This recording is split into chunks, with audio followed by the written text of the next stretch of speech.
이게 어떻게 보면 옥순하고 정의가 없었으면은 영숙이가 끝까지 안 했을 것 같아요, 이 관계에 있어서. 근데 옥순하고 정의가 계속 막 부추기니까 저는 옥순하고 정의도 이 영숙하고의 관계에서 봤을 때 나쁘다고 보는 게 뭐냐면, 솔직히 정의하고 옥순이 봤을 때는 안 되는 게 보였을 거예요. 이미 끝났다, 안 된다, 게임은 끝났다. 근데 자꾸 멋있다 막 이렇게 해주니까 영수님이 단순해가지고 거기에 넘어가서 끝까지 추한 모습을 보인 거라고 생각하거든요. 저는 오히려 제대로 냉정하게 얘기해주는 사람이 옥순이나 정의 중에 한 명이라도 있었다면은 영숙씨가 끝까지 이렇게 부끄러운 모습으로 끝나지 않았을 것 같아요. 왜냐면 영숙은 계속 영숙은 좀 뭔가 고민 많았고 주눅도 들었고 의욕이 많이 꺾이고 의지가 많이 사라지고 그랬거든요. 그때마다 경수한테 가서 얘기해라, 경수한테 이벤트 해라, 계속 이렇게 말했던 사람들이 옥순하고 정의입니다. 정의는 1%만 뺏겨도 개 진상을 떨면서 개같이 차이는 영숙한테 계속 하래라고 하시는데, 그게 진짜 정의씨가 그런 부분이 정말 못됐다는 거야. 자기는 그 1%도 못 견뎌하고 막 울면서, 영숙이는 아예 가능성이 없는데 자꾸 영숙이한테 뭐 이렇게 해라 저렇게 해라. 영숙씨가 문제인 거는 툭하면 하소연하는 거, 툭하면 걸스 토크 하려고 사람을 모으는 거, 그게 영숙씨의 제일 문제죠. 심심하면 사람 모아. 심심하면. 오늘도 밥 먹을 때 경수씨를 사이에 두고 양옆에 순자씨랑 영숙씨가 앉아서 밥 먹었잖아요. 그때 이제 뭔가 순자씨의 견제나 같이 뭔가 이렇게 있는 게 불편해가지고 영숙씨가 중간에 일어나가지고 자리 이동하면서 또 다른 출연자한테 누가 자리를 또 저렇게 잡은 거냐고 하면서 또 얘기를 했었어요. 누구한테 얘기했는지 기억이 안 나. 자기가 뭔가 억울하고 분하고 좀 멘탈 나가고 서운한 게 생기면은 항상 다른 출연자한테 꼭 하소연하고 얘기를 하더라고. 그게 버릇이야, 버릇. 오늘 영숙씨가 선택할 때, 마지막 데이트 선택할 때 경수 선택하지 않고 일어나지 않았거든요. 아예 일어나지 않은 이유는 4대1 데이트를 하게 되면 순자한테 내가 밀리는 거 알기 때문에 그냥 선택을 하지 않았다고 합니다. 순자는 있는 데서 어필해봤자 순자한테 밀리다 보니까 이제 포기를 한 거죠. 대신에 경수하고 다른 시간, 데이트 끝나고 나면은 나하고 대하면 되니까, 그런 식으로 생각을 해가지고 좀 머리를 썼다고 하더라고요. 그리고 오늘 영숙씨가 영식하고 상철한테도 자기 신세 나타나고 하소연했는데, 그 왜 그랬지? 오늘 하소연하는 게 워낙 많이 나와가지고 영식하고 상철한테는 뭐라고 하소연했는지 모르겠네. 자기가 일어나지 않은 거에 대해서, 자기가 경수를 선택하지 않은 거에 대한 하소연이었나?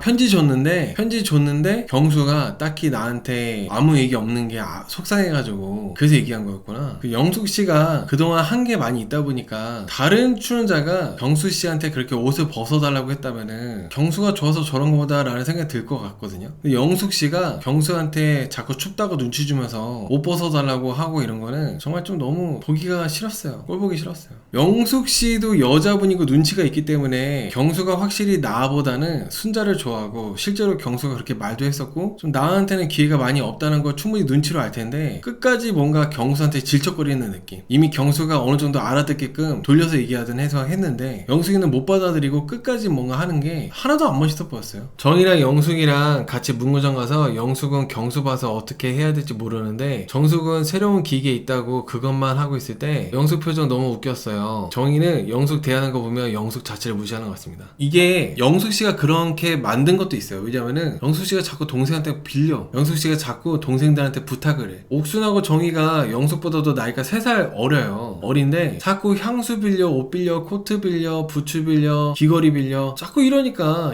이제 정이하고 옥순씨가, 영숙씨가 뭔가 우습게 느껴지는 거지. 존중하기가 어렵죠. 여러분, 제가 오늘 걸스토크 할 때 보니까 영숙씨는 순자한테 들린다는 걸 몰랐던 것 같아요. 본인이 얘기하는 게 순자한테 들린다는 걸 몰랐던 것 같아. 오늘 보니까 순자가 딱 왔을 때 순자가 이렇게 지나가는 거 보고 문 좀 닫자고 하더라고. 근데 옥순이는 이따가 옥순씨 리뷰할 때 말을 할 거지만 옥순씨는 알았어요. 옥순씨는 분명히 문 열고 이렇게 할 때 영숙씨가 자기가 말하는 게 들릴 것 같으니까 문 닫자고 했을 때 옥순씨는 뭐 어때라는 얘기 하거든요. 뭐 어때? 그냥 얘기해. 이런 식으로 얘기를 해요. 그래서 저는 영숙씨는 몰라서 그런 거였어. 순자가 듣는다는 걸 몰라가지고 이렇게 했던 거였는데 옥순이는 알면서 했던 거죠. 듣던지 말든지. 그리고 이따가 또 집중적으로 얘기할 거지만 옥순하고 정의는 순자를 순자님이라고도 안 해요. 순자 언니라고도 안 해. 저쪽이란 표현했어요. 저쪽. 이쪽 저쪽 할 때 저쪽이 뭐야. 질투가 심해. 그런 호칭 자체도 그런 것들이 다 옥순씨의 잘못된 부분이라 좀 봐요. 그리고 옥순이가 영숙이한테 둘 중 아무도, 만약에 이제 경수가 영숙이랑 순자를 늦게까지도 선택을 계속 안 하고 있었잖아요. 정리 안 하고. 그거에 대해서 옥순씨가 경수는 너네들 갖고 노는 거라고, 영숙하고 순자를 갖고 노는 거라 이렇게 얘기했는데 아무도 안 좋아한다 이런 얘기를 하는 것도 사실 옥순씨가 직접적으로 그렇게 상대방이 이럴 거라고 얘기하는 게 좀 잘못됐다고 생각하거든요. 옥수는 경수가 아니잖아요. 근데 이제 직접적으로 그 출연자한테 자기랑 친한 영숙이한테 그렇게 얘기하는 거는 도움되는 게 아닌 거죠. 어떻게 보면 옥순 씨는 자기가 봤을 때 답답해가지고 그냥 때려쳐 하는 느낌? 기껏 너 도와주면서 부츠 빌려줘, 향수 빌려줘, 귀걸이 빌려줘, 코트 빌려줘, 옷 빌려줘 다 빌려주는데도 네가 아직도 경수한테 선택도 못 받고 경수는 뭐 정리도 안 하고 이러고 있다? 야 그럼 때려쳐 이런 느낌이었어요. 정말 영숙한테 도움되는 조언이나 이런 게 아니라 자기가 이제 귀찮아지니까 그냥 때려치라는 느낌. 그래서 부정적으로 일부러 더 그렇게 경수는 너네도 갖고 노는 거라고 그런 표현을 일부러 그렇게 쓰지 않았나라는 생각이 듭니다. 그래서 오늘 문구점에서 영숙님하고 정희님이 스케치북 사갖고 와가지고 막 준비했잖아요. 딱 왔을 때 하필이면은 순자하고 경수가